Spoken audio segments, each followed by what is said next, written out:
the team you play, of course, on Monday. Oh, yes.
We kind of dive into the match.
technology side. And so we did focus on guarding more, working on just getting everybody on the same page, moving their feet, using their voices, and our team are starting to grow even from the more, and they see the importance of how much what it does for them when they're talking. Coach, last thing I kind of want to talk about before we pivot to this week coming up, which like we talked about, 3 big games coming up this week for your group, 2 on the road and then 1 back at Nellis. Last year when Hutchinson came to Nellis, and I know every time I start a question with last year or 2 years ago, I always start off with, I know it's different teams, I know it's different situations, I know it's different circumstances, but your team got off to a strong start against Hutch last year at Nellis Hall.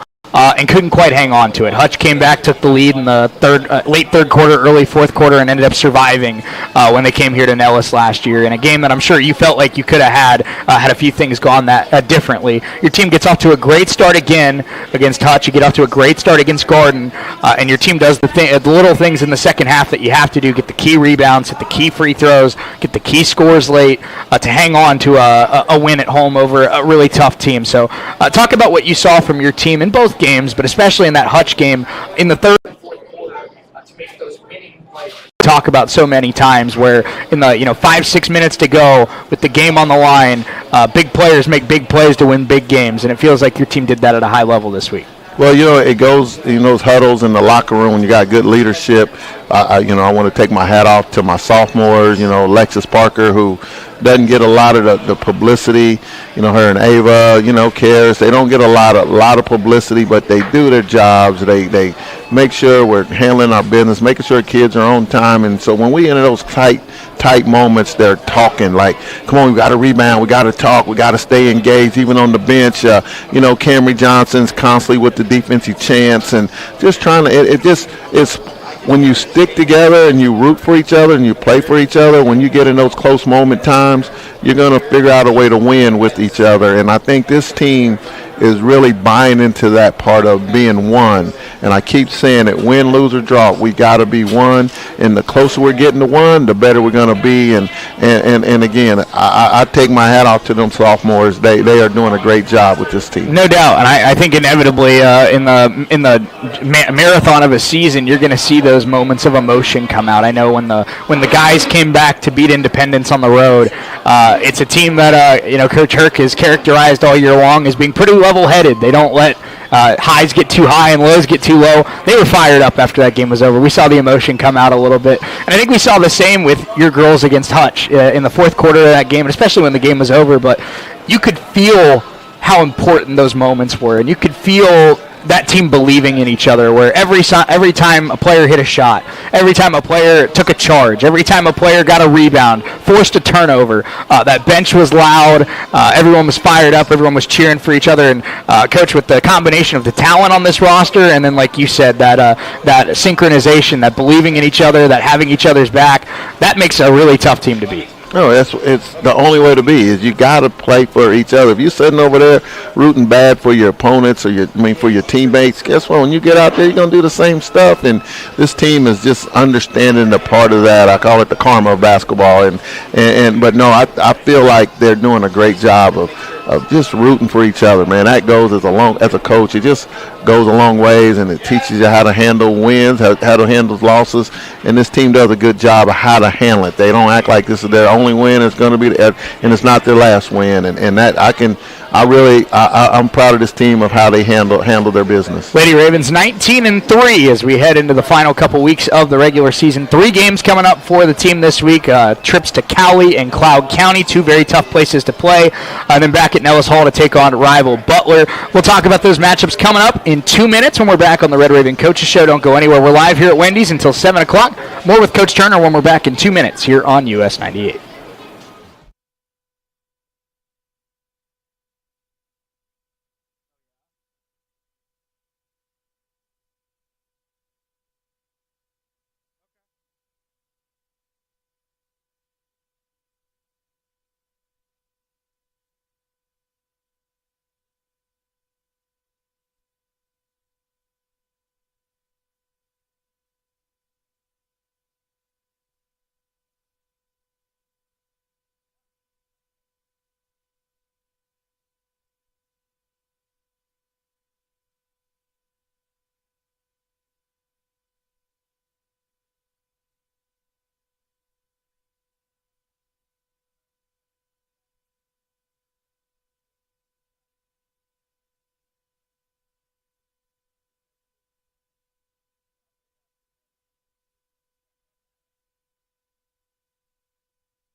Back here, Red Raven Coaches Show, live from Wendy's in downtown Coffeyville. Shay Neal talking with Tony Turner of the Lady Ravens, and we're getting ready for big-time weekend matchup with the Cali Tigers coming up on Saturday afternoon, and then, of course, Cloud County coming up. That rescheduled game will be on Monday afternoon.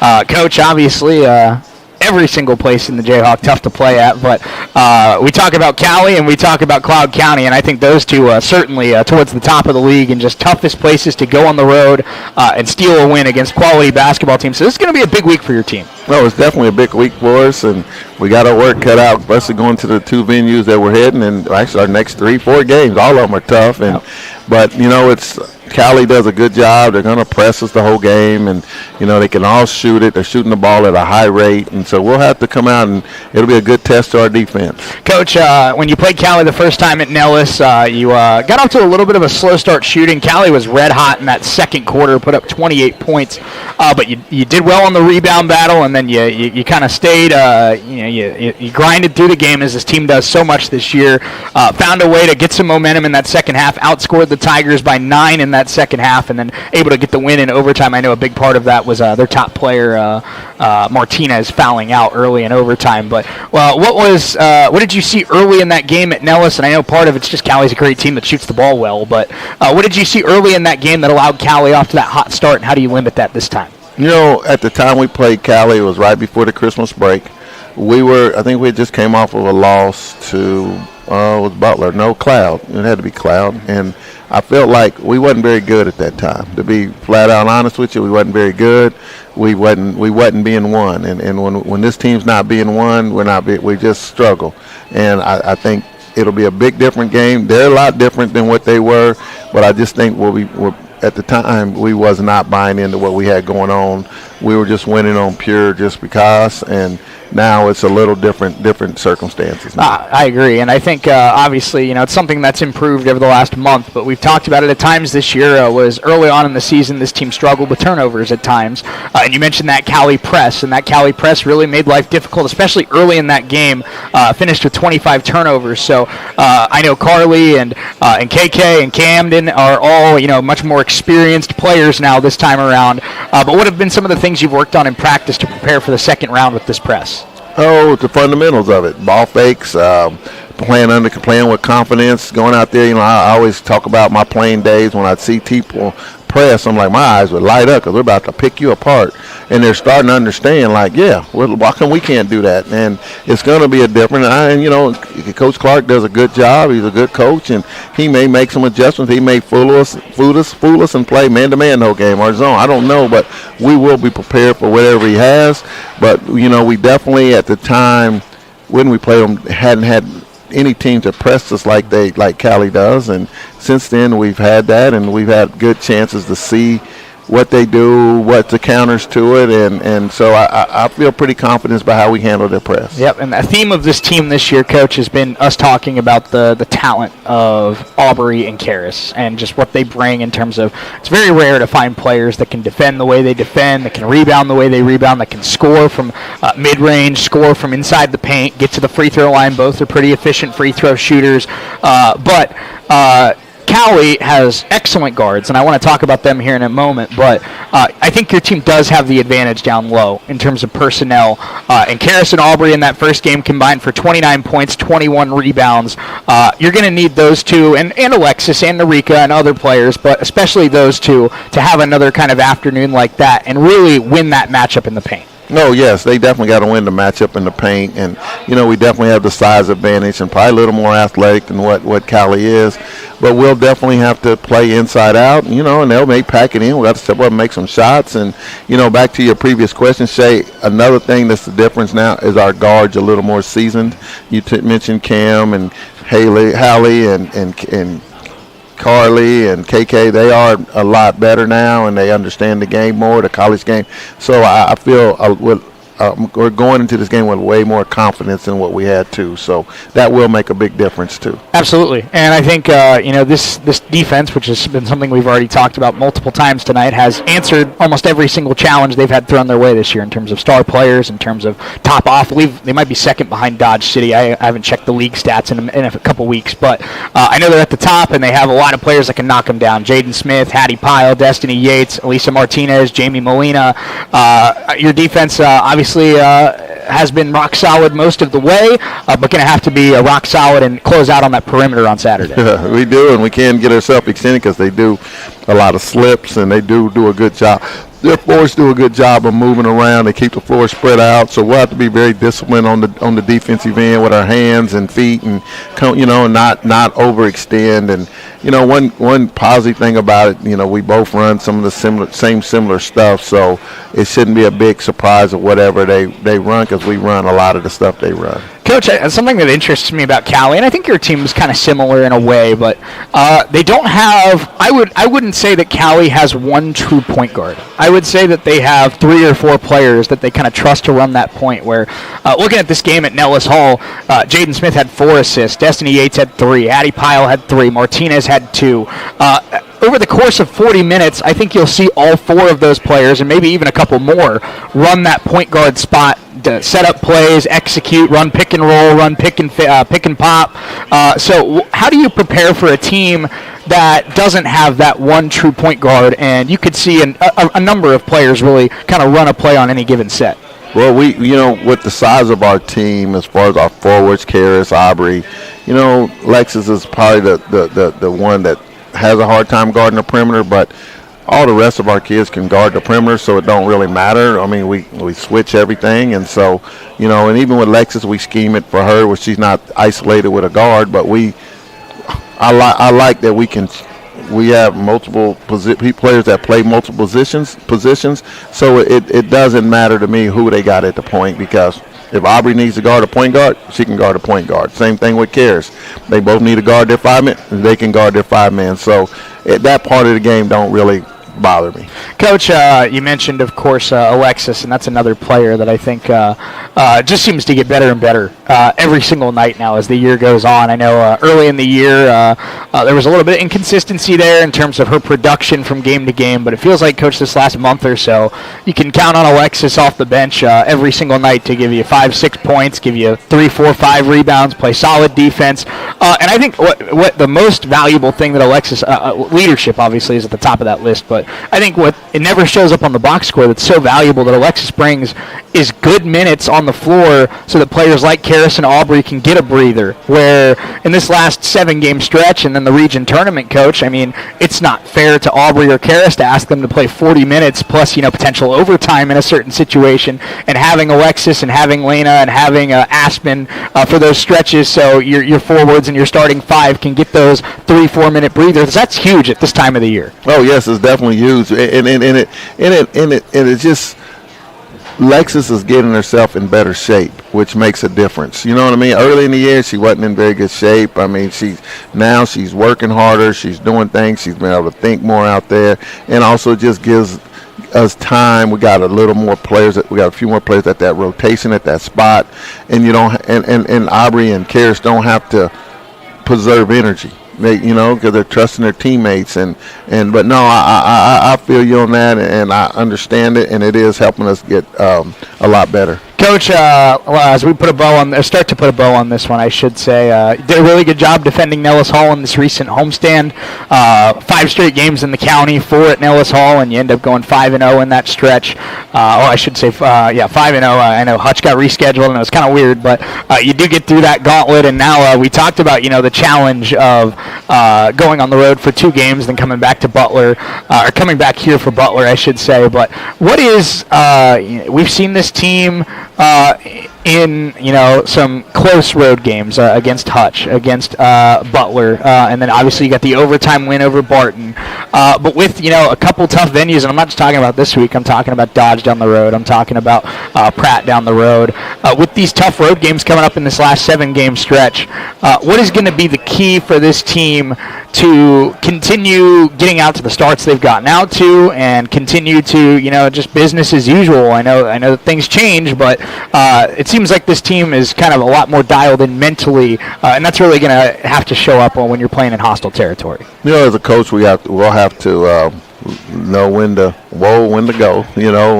When we can coach them up, and when we got to back off of them, and also just keeping our legs fresh and can continue to help our team. We got 13 players. Continue to help them all be prepared for these moments, and I think with the playing time they've been getting, everybody's learning how to adjust to the college game. So we'll definitely have to balance their minutes, their time, balance our practice times. Our practices will be a little shorter, more attention to details.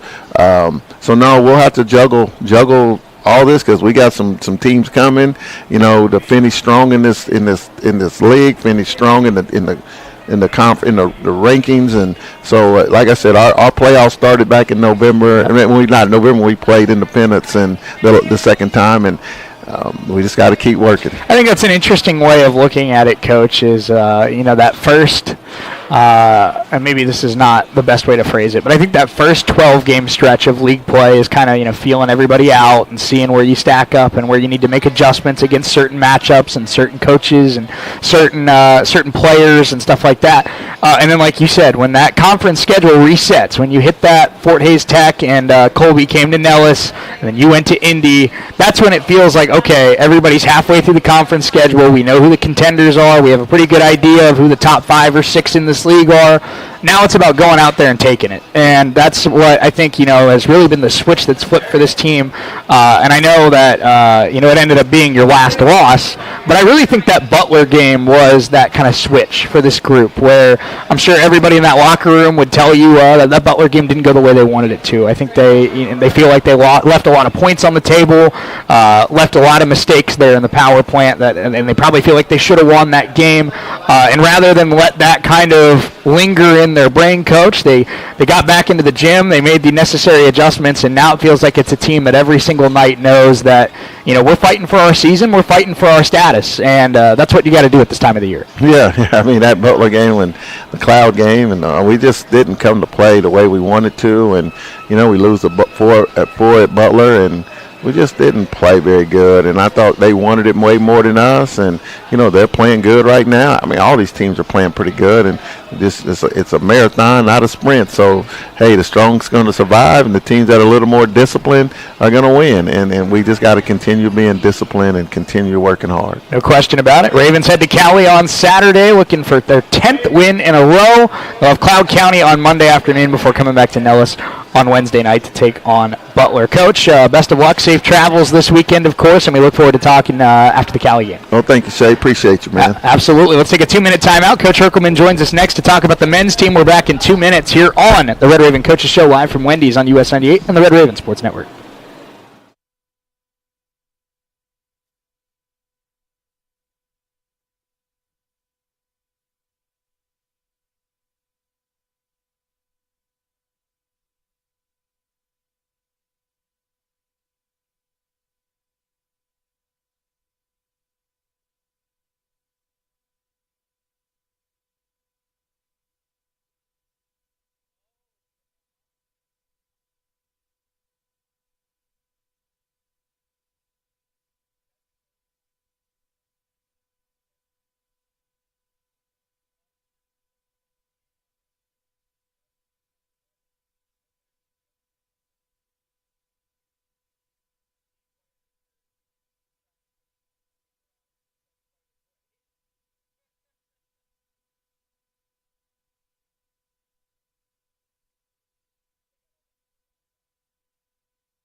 Red Raven Coaches Show, back from Wendy's here in downtown Coffeyville. We'll be with you up until 7 o'clock. Shane Neal now joined by men's head coach Jay Herkelman. And good time to remind you about the 2-for-7 deal going on at Wendy's. Let me tell you, when I get off work every day at 1 o'clock, and when I'm in a hurry to get to a game or in a hurry to get to home and take a nap, can't go wrong, Coach, with a 10-piece nugget and a sandwich from Wendy's for $7. That's a heck of a deal. That's good. It's about as good as it gets. It is a good deal. No doubt about it. But looking forward to chatting with you here up until 7 o'clock. And obviously, it's been a pretty good season, pretty successful season for both you and Coach Turner to this point. And I thought it was kind of interesting going in that, maybe the first coaches show we've had this season where we're talking about some struggles for your group coming off of their first consecutive losses of the season. Yeah, we're facing some adversity.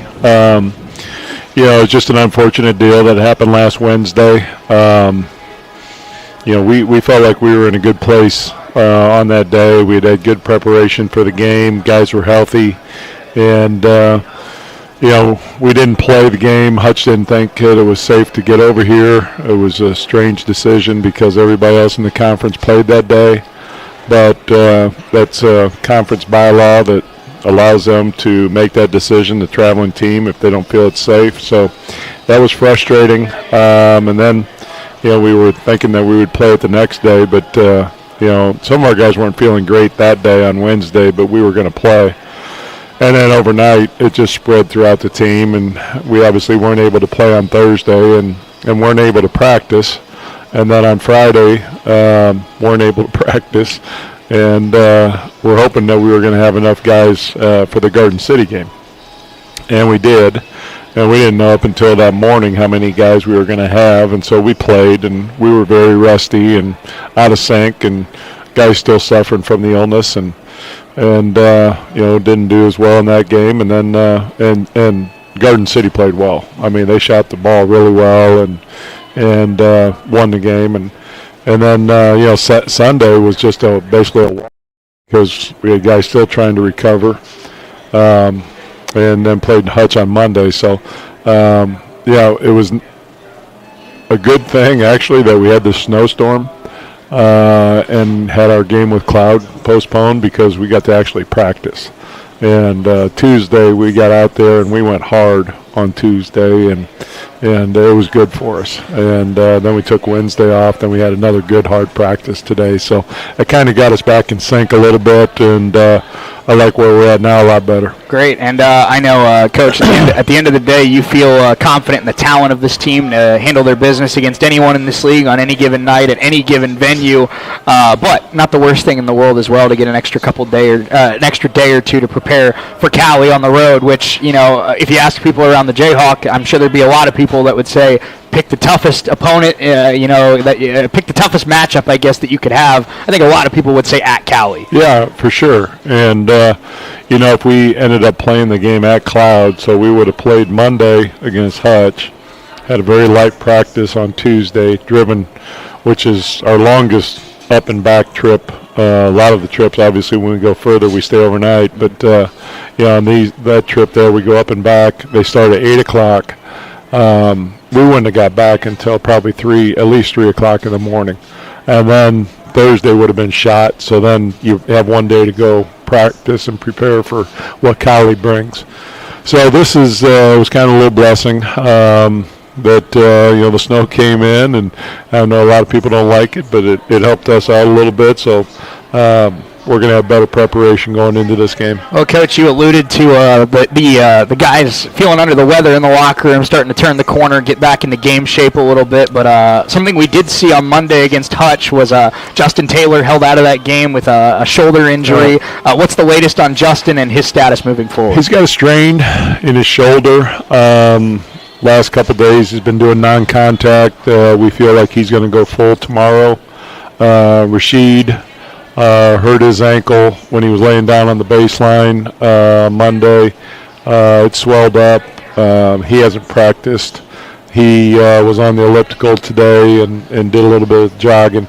He thinks he'll be able to practice tomorrow, but he hasn't practiced either. So I think both those guys are going to be able to go tomorrow, which will be good.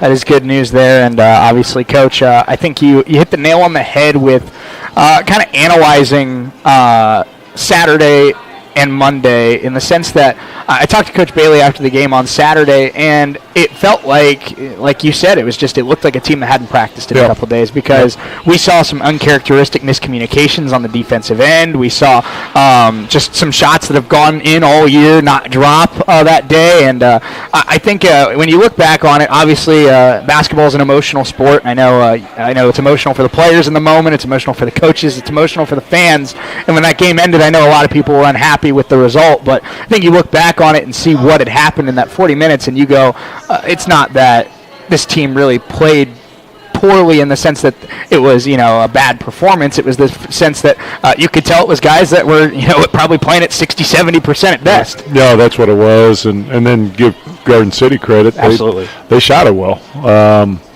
They made 14 threes. They shot at a great clip, and that's hard to overcome. And Coach, Monday against Hutch, I think better showing from the team for the most part, but obviously Hutch is a great team towards the top of this conference. They're fighting with Butler for fourth right now, that final first-round bye spot in the first round of the region tournament. And I thought they played really well, and I was really especially impressed with their backcourt of Dudley and Aldridge. Obviously, two guys that are pretty tall for a backcourt, 6'4", 6'5". They're very athletic. They can get downhill very quick.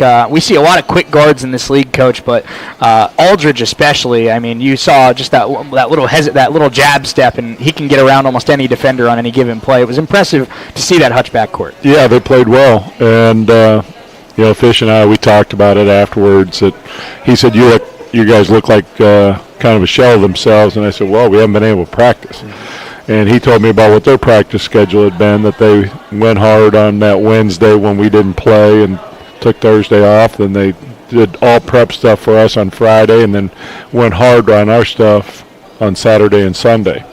And they looked like it, where we had that lighter practice on Sunday. And it was the situation we were in, and they played well. Yeah, Aldridge, he was very aggressive. Dudley was very aggressive.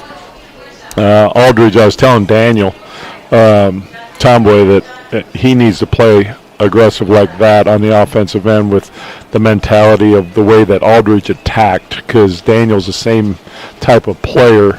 Aldridge has got a little more experience, and if we can get Daniel thinking that same kind of aggressive way, it's going to benefit our team even more. Well, and I think you just kind of alluded to what I think is maybe this team's biggest quote-unquote question mark the rest of the way, is obviously, I know with Justin kind of, day-to-day at this point, he's had his great moments, and he's one of the best players on this team, no question about it, but we saw these last two games, Coach, really outside of Brian Griffith, you're kind of looking for that next complementary score. Some nights it's Relia, some nights it's Rashid, some nights it's Trent, some nights it's Daniel, some nights it's Constantine. But I think the big key for this team down the stretch, this game with Cowie, this game with Butler coming up, this game with Barton coming up, is going to be, can you find that extra one or two guys that I think everybody on this team can give you 8-12 points on any given night, but who are going to be the guys that can give you 8-12 points every night? Yeah, consistently, and that's what we haven't been the last couple games, and for those reasons that we talked about, because the game before we had that. I mean, when we played at Independence, Brian, scored the ball well, Daniel scored the ball well. Constantine came off the bench, hit 4 threes. He hasn't made one since, and he was one of the guys that was sick. But okay, now we're over that. Now you got to get back on the saddle and get in there and start making some shots. And Trent the same way. We're looking for that. Just a little more consistency. The other night against Hutch, we're 2 for 16 from 3. And this team is better than that. And it's frustrating to see that. But like I say, hopefully this practice that we've been able to do this week, going over to Cowley, it's going to be a tall task. They're good at home. They're like a lot of teams, but they're just really good at home. And But I think our guys are going to be prepared. Yeah, and you mentioned it before we kind of dive into this Cali team specifically. I think that something that's interesting about Cali, and you said it when you went out there last year, is just how well they play in that building. I remember going out there last year; it felt like you blinked, 5-6 minutes went by, and Cali had 35, 40 points, and they you can tell that they're comfortable in that building. And now them being the number 8 team in the country, students are going to be there, the fans are going to be loud, and there's a lot of tough places, like I talked about with Coach Turner, a lot of tough places to play in this league, but right now Cali one of the toughest at the top of that list. Yeah, and they're good. I mean, it's a tough place to play, but you put on top of that, they're good. They play really hard. They play with a lot of energy. They are just very aggressive defensively. They're not a big team, but they're athletic, really athletic and quick. Yeah, we got to be on our game. We got to take care of the ball. We got to do a great job, not a good job, a great job with our transition defense. Not getting them, giving them the easy buckets and angles to the basket in the open floor. And if we can do those things and get them in the half court, and that's what we did here. The game here was a lower scoring game. It was 64-63. And looking back at that game, it was pretty frustrating. Brian Griffith didn't make a field goal in the game.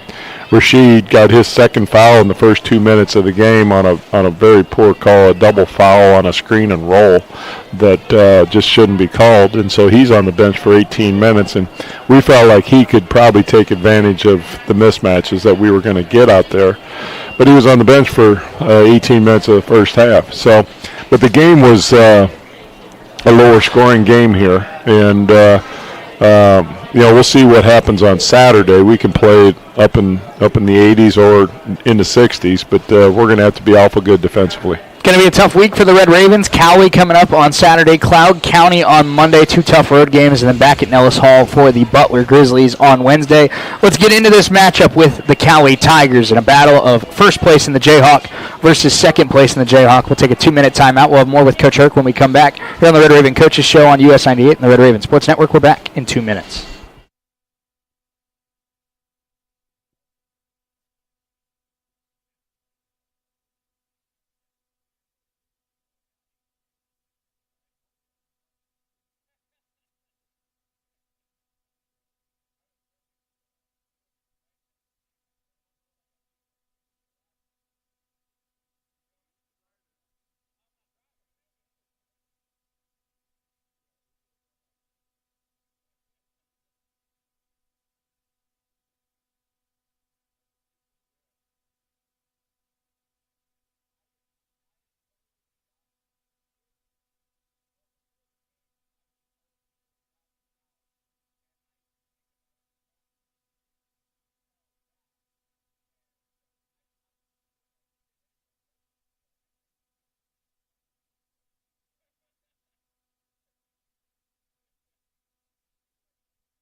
Back here, Red Raven Coaches Show, live from Wendy's, downtown Coffeyville. Shaney will catch hanging out with Coach Jake Herkelman here as we wrap this one up, getting ready for Cali coming up on Saturday afternoon. Before we dive into this Cali team, Coach, and the talent that they bring to the floor, obviously it was a very special weekend, a week-turned weekend, I should say, but obviously you would have liked the result of the game to be a little different, but what a special induction for the newest members of the Red Raven Sports Hall of Fame, and seeing one of the greatest pitchers in Red Raven baseball history, Cole Webb, go in, seeing a two-time national champion and Johnny Jackson go in, and then your very first team, the 95-96 team, getting inducted for their 26-win campaign in your first season. And I think the coolest part of that, Coach, is not that they got inducted, which is great in its own right. It's the fact that everybody made it back to Ellis Hall. What a special moment. Even the two guys are redshirted that year. I mean, the whole team came back, and the two guys are redshirted that year. They were back. Those guys were so excited to be a part of it, to be inducted in the Hall of Fame. They had a great weekend. It was great seeing those guys back here and just listening to their stories about where their life has took them. And I stay in touch with most of those guys, but seeing them back here was pretty special, and it was good for them to get out in front of the crowd again. And the whole team. I mean, and they gave me a big wooden plaque, big huge thing. And it said at the top, Coffville Red Raven Basketball, and it said the team that started it all. And then down at the bottom it says we were here for the first game and the 1,000th game. That was the cool part about it. It just worked out that way. They were here for because of our postponement with Hutch. It worked out that they were here for the 1,000th game also, and what a special weekend. Not winning the game was the downer, but everything else about the weekend was great, and also the little gift that I got from the Booster Club was pretty sweet too.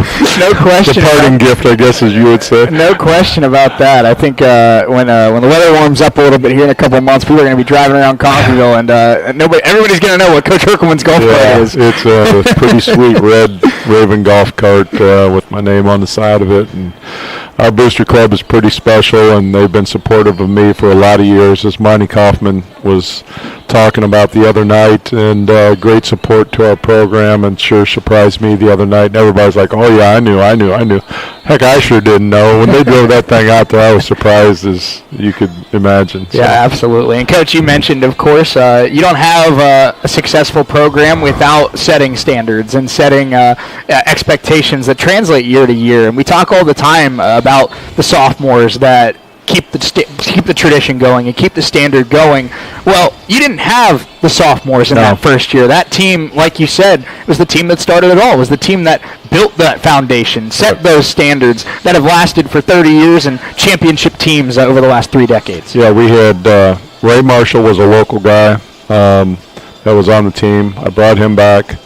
And then one other guy was a redshirt, Frank Forbes, and everybody else was new. I got rid of everybody else on the team, and they were all new. They bought into this new first-time head coach's philosophy, my stuff that I wanted to do, and we were picked last in the conference in the preseason. We ended up winning the conference. We made it to the region championship game that year. We went 26-7. And we just thought it was only fitting that group, because they started my tenure here, and just the tradition of winning and trying to win championships, that they deserve to go in the Hall of Fame. Absolutely. Couldn't agree more. And now as we look ahead to this matchup with Cali, and you talked about it being a defensive battle at Nellis Hall, and it was a defensive battle that you mentioned Rashid getting into early foul trouble and Brian going 0 of 7 from the floor. A lot of reasons why that game shouldn't have started the way it did, but your team was up 8 at the half, Coach, and really got off to, I think, a strong start. Forced 20 Cali turnovers. But what did you see in that first matchup that you liked for this team in that matchup with Cali? Because I think these two teams do play very similarly. Yeah, I mean, we were up 8 at half, and actually in the first couple of minutes of the second half got it up to 12. And then there was a timeout, and then they went on a little bit of a run that cut it in half, and then it was close the rest of the way. And there were a lot of things to like. When Rashid was in the second half, and even when Charles was in. Charles had 11 points, I think, that game. We feel like we've got the advantage on the inside with those guys, and those guys switch 1 through 5. So we try to get our big screening on some of the guards and then diving into the post and hopefully be able to take advantage on some of those situations. And Rashid had a good second half. I thought for the most part defensively we were good. We held them without any three-point, and they had something to do with it. They missed some shots, but I thought our defense the first half was very solid, and they didn't make any threes in the first half. Second half, they hit 5, and a couple of those were really closely guarded, late clock a couple times, and they hit them. Those are the shots you got to make if you're going to win close games, and that's what they did that night, and hopefully we can be repaying the favor over there at their place. Coach, I do remember one of the things in that second half that Cali really did a good job with was offensive rebounding. Yeah. I know your team ended up falling in the rebound battle 41-33, but 13 offensive rebounds for the Tigers. I want to say probably at least 7 or 8 of those came in the second half. And I remember something that we talked about in the postgame after that game was that this team probably wins that game if Cali doesn't have those 8-10 second chance points. So what's going to be the key? And you mentioned you have the size advantage down low, but establishing that control of the glass on Saturday. No question. There's 3 keys that spent a lot of time watching a lot of tape yesterday and getting my mind right for what I feel like we need to do. And it's stuff that we work on all the time, but it's stuff that we got to be really good at. Our transition defense, as I mentioned before, it's got to be good. Our guards can't fall asleep, getting back. They got to make sure they're sprinting back where we're building a wall so they can't get easy buckets. We got to make sure when we're in the half court that we're keeping our chest in front of them because they're like Indy. If they get an angle, they're going to the rim, and they're good at it. They're aggressive. They're athletic. They're very good at it. And then the last one is what you just said. And we're a very good rebounding team. We've been a very good rebounding team. There's only been a couple times all year that we haven't won the rebound battle. One of them was first time against Cali. The other time was against Hutch the other night. We've got to make sure that we are rebounding the first miss and securing it, because the other part that goes with it, and we talked about it today, is you get the rebound, but those guys are so active, they'll come from behind and try to knock it away. They're not a team that is just going to sprint back. They're going to try to, they may slap you on the wrist, and you'll say it's a foul. Well, it's not going to be a foul. You just got to be strong. But they're very active. They're very aggressive. They're good at it. So just securing the ball, and making sure that we get the first miss and not allowing them to get second chance points, because every single game, the last thing on the board when I talk about the offensive stuff is being a plus on the second chance points. That's a big factor in the games. And in the game we played them, they were good at it. Absolutely, they were. And you talk something that interests me about this Cali team, and I do want to talk about their guards because I think they have really good guards. Yep. But their forwards have been a little bit fluctuating, I think is the word I'm looking for, where they have the freshman Austin Fortune, who's had some games where he's played some big minutes, only played a couple of minutes. He was in the starting lineup, only played a couple of minutes in that first matchup. And they had Leslie Owens, who was a big returner for them. He's hurt and not available for them. And then they had Dallas Whitney, who was hurt the entire season up until that first matchup, made his season debut. Now he's back fully healthy, and he's a very good player for them. So what do you see from this Cali front court? Because it's had some different looks this year, but now it seems like with the exception of Owens, it's pretty healthy. Yeah, they rotate their guys a lot. Coach Jackson plays a lot of guys, and he's subbing them pretty regular. I mean, not letting certain guys play extended minutes. They rotate guys, keep them fresh. He does that with his forwards. As you said, their main guys are their guards. And Nichols, what an athlete he is. But, and he sometimes plays a 4. He's like a small man, 4-man. But, their forwards are good players, but the main part of their team, their main dudes are their guards. Well, and it's just, Coach, it's a really dangerous trio. In a league that has a lot of dangerous trios, this one extra impressive because they have Marcus Siegler, the experienced point guard who can score, but he's kind of that facilitator. He's a really good defender. He's a great rebounder for a guard.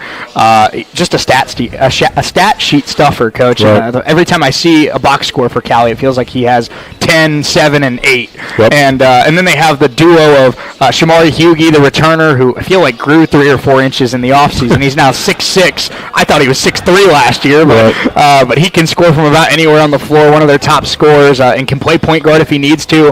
And then, of course, the freshman in Marcus Whitlock, who you held to 7 points at Nellis Hall, but he's their leading scorer, and he's dangerous as soon as he crosses half court. Yeah, we did a good job on Whitlock here, but we're we're going to have our hands full with him over there. But yeah, those guys. Yeah, and again, you throw Nichols with those guys. I mean, Nichols plays just all over the place. He's just a good athlete, tough kid. Love the way he plays. He reminds me of Hayden Brittingham that I had a few years back. Just an athlete, tough, fearless. But their guards, yeah, they're aggressive, and we showed our guys film today of just when they got a rebound, just the pace that they went down the floor and trying to be just fearless going to the rim, and we got to do a great job with that because they've got good experience. They've got guys who've been in the league, been through it, been through tough games, and know how to play. And so, yeah, we're gonna have to be on top of our game. Coach, last thing I have for you as we put a bow on this one, obviously, and get ready for this Cali game on Saturday, but I know it's been a little bit different roster from last year to this year. Last year, of course, they had Ajante Dallas, and they had, of course, the Player of the Year in Jeff Nwankwo. But this last 2-year run for Cali has been among the very most impressive in all of junior college basketball, not just in this conference. And obviously, Coach Jackson, we've talked about him and what he's done with this program. And but what are some of you talk about? Your standards with your program and your core team values and your rules. In these matchups you've had with Donnie Jackson, what are the staples standards that don't change about the Cali Tigers? Yeah, I mean, Donnie paid me a heck of a compliment a couple of years ago. He just said, I just try to get my guys to play as hard as your guys do and play like your guys do. And that was a couple of years ago. And then, he's been in the league. He played at Allen County. So when I was coaching here, obviously he was a player. And then he was Tommy's assistant. And Tommy DeSalm, and then he went off on his own and was down at Northern Oklahoma Enid, and we played them in the national tournament. I think we talked about this before. In the Elite Eight, we played his team, and it was a game we had to win in overtime. I mean, it was. Everybody obviously remembers the championship game and the semifinal game against Chipola, but we had to beat those guys in overtime. And I just remember at that time, I told our guys at that time, I said, these guys are like us. I said, they're tough, they guard, they don't do anything fancy. I said, but they're just really sound. And, Donnie and I have gotten to know each other better, and he gave me that compliment a couple of years ago. He said, I just try to get my guys to play as hard as your guys and try to do things like you guys do. And, he's doing a very good job of it because his guys are playing at a high level. I completely agree. I think, when I know that everybody kind of has a different perspective on it, but when I watch these teams in this league, there's a lot of teams that are really good that do it differently. Obviously, Butler plays different than Indy does, and Indy plays different than Hutchinson does, and Barton does. But I think when you look at these top 5-6 teams in this league, Cali and Coffeyville do a lot of things very similarly, and that's why it was a 1-point game at Nellis Hall, and I think we're going to have another close one on Saturday. Yeah, I hope so, and I hope this time we're on the right side of the 1 point. Great stuff. I absolutely. But appreciate Coach Turner, Coach Herkelman joining us tonight. Appreciate Blaine and Amber for their help as always. We'll talk to you on Saturday afternoon when we are out in Arc City for Cali Coffeyville. We'll have coverage beginning at 12:30. Lady Ravens tip at 1. The men will play immediately afterwards at 3 o'clock. Enjoy the rest of your night. This has been the Red Raven Coaches Show. Big thanks to our friends at Wendy's for having us.